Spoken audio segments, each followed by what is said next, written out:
The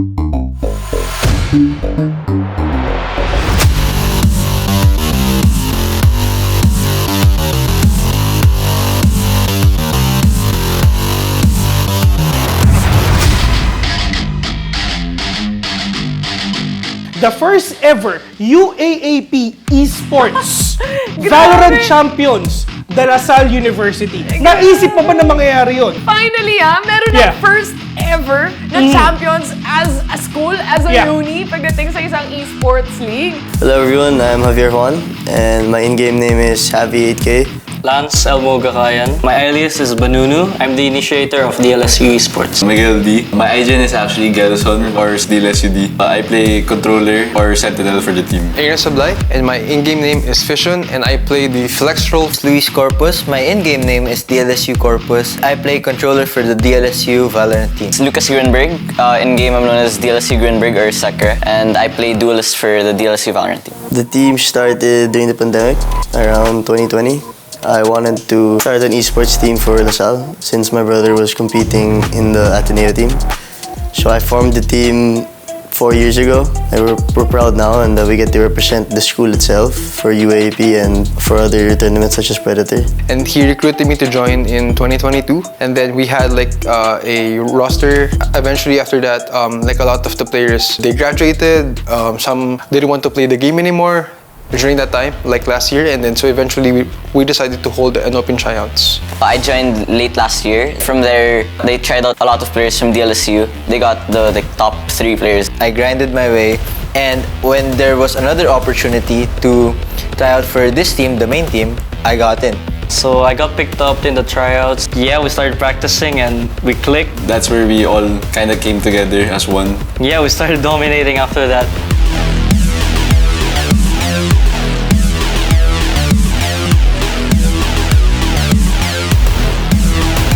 If ever you're playing in a collegiate scene, hindi lang yung pride mo yung pinapairal mo. Kumbaga, not just your organization, but the whole alma mater. Kasama yung pangalan ng school mo, kasama yung mga players, yung mga students.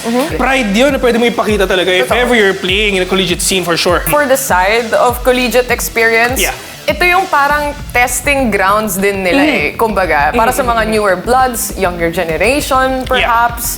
And to say the least, dito na manggagaling yung future ng talents pagdating sa, hindi lang sa Valorant, Dota, or lahat basically ng esports games or titles. Back then, nagsimula tayo ng Nag-aral college din pa tayo. Kasi kami, nagsimula kami ng college din. Talagang lumaki na kami, tumanda na kami, still na si esports pa rin kami. Kumaga na-hone kami, nung college pa lang kami, on towards we were doing this professionally already. And same goes with collegiate player as well, na ito yung testing grounds nila, dito sila nagsimula, and dito yung pag-hone nila, dito sila lalaki for sure. And after a few years, pagka-graduate nila, malay nyo, andito sila sa much bigger leagues ng game na gusto nilang puntahan. It feels amazing since I'm representing one of the best, if not the best, collegiate team, and we're going against the very best. The main benefit is, of course, competing against the top teams in the Philippines to gain more knowledge about the game. DLSU is very successful in a lot of sports. I came from badminton, so they were in shock that I quit that sport, and then Before, I used to play basketball. When I transitioned naman to esports, mas nakakapagod talaga yung physical sports. Pero mentally, mas nakakapagod yung esports. somehow okay for them because I'm still competing and I love competing. It wasn't easy. We have to balance our practice on top of our academics. It's something I'm really passionate about, and being able to represent the school that I'm in.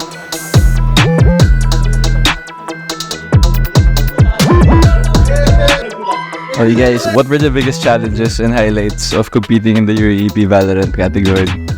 In the semifinals, up until that point, di ba, like wala pa sa ating makakatalo. When we won game 1, like our confidence was all-time high. We're like unbeatable, we can't lead ganun. So we played game 2 after winning game 1. It's like so much confidence na. So we lost game 2, right? And then we almost lost game 3. So like a very close game. So I think that was the biggest challenge. How can we manage to still play like the right way?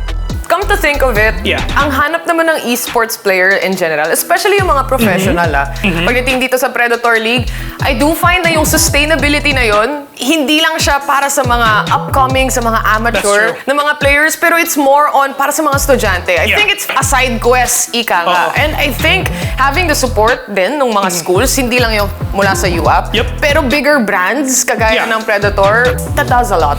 Actually, doon natin ipapasok yung word na responsible gaming. Totoo, diba? totoo. I mean, if ever we're gonna talk about responsible gaming, syempre, hindi lang din naman talaga ang focus mo is yung gaming.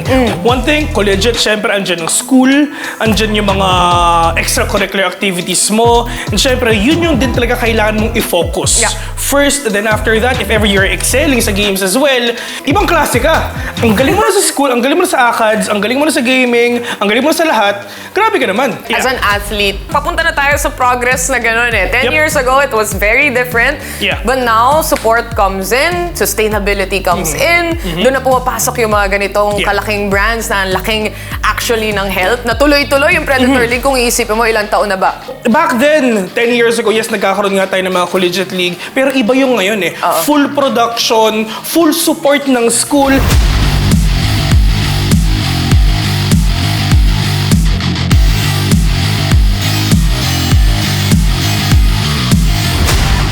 My parents, like, at first, they weren't really sure about like me pursuing it.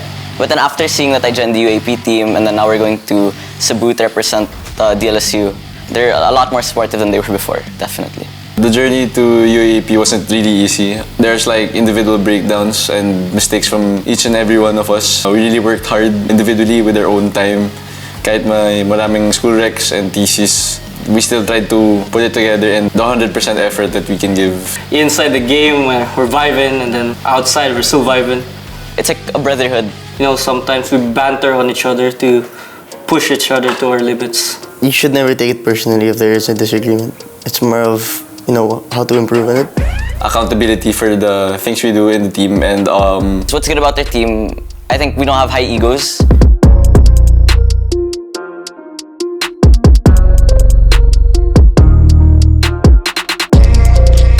Putting the esports into the Predator ecosystem, I think it's very beneficial since good collegiate teams can get exposure, as when the only challenge I can see is that when they face against pros, there are a lot of factors that can be taken away from it. Like, let's say they're pressured, they're not motivated, or balance between studies and esports. You're doing that professionally as well eh. Kasi hindi mo lang hawak yung pangalan mo eh. Hawak mo yung pangalan ng alma mater mo, yung mga brands na talagang sumusuporta. So yes, nakaka-pressure siya. Pero it's all about that time for me. Yung isang unique challenge na pwede mo makita if ever you're playing on a collegiate level. We never celebrate like even if we're winning the quarters or like the qualifiers and stuff. Sobrang disciplined lang talaga kami and focused. Sa finals lang talaga namin celebrate lahat.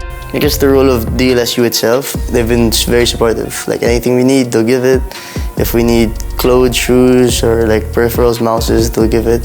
If we need a place to stay, they'll give it, food allowance, everything. So, DLSU has been very supportive, and to the community, everyone's like accepting esports as a whole. In the future, if this continues, it would increase the level and talent of collegiate players.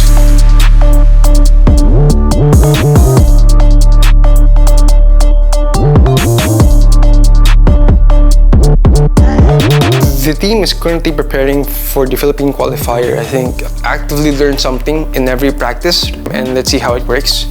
And we're also experimenting with compositions and other stuff like that. So it's gonna be different. So we're trying to also adjust to it so that we can be ready for it. if you're trying to become the proper student athlete, we have to focus our requirements and stuff first. Para clear lang maglaro din. Wala kang iniisip na ibang requirements. You just focus on the task at hand.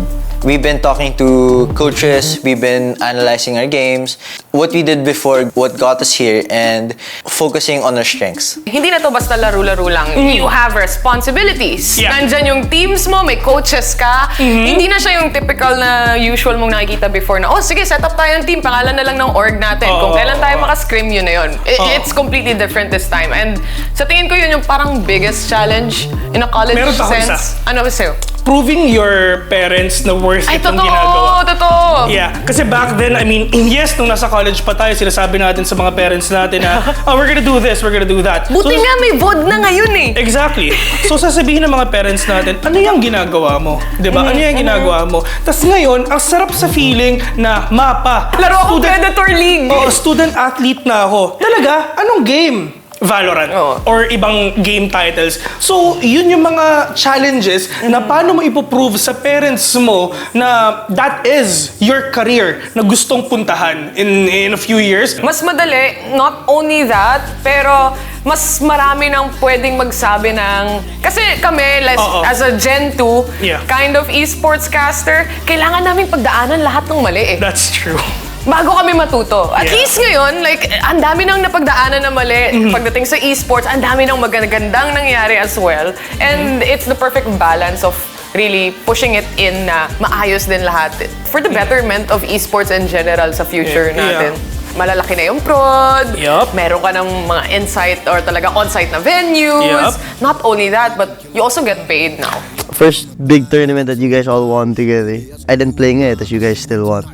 You know, coming into Predator, I'm playing as well. I guess like we already went top seed, so I guess that's like another confidence boost. It's gonna be a hard fight, pero I feel kaya naman natin eh. Makalasyon lang. Hindi maganda, unique tayo. First time playing on a big stage, what got me through it was our pre-game jumping jacks, then the motivational speech by our coach. Every time you decide in the game, hinga ka lagi ng malalim. Wala. I can see myself playing with my teammates next 5 years, competing in VCT if ever, winning those international LANs and stuff. To DLSU fans, you know, thanks for supporting us and, you know, accepting UAP Esports into the UAP system.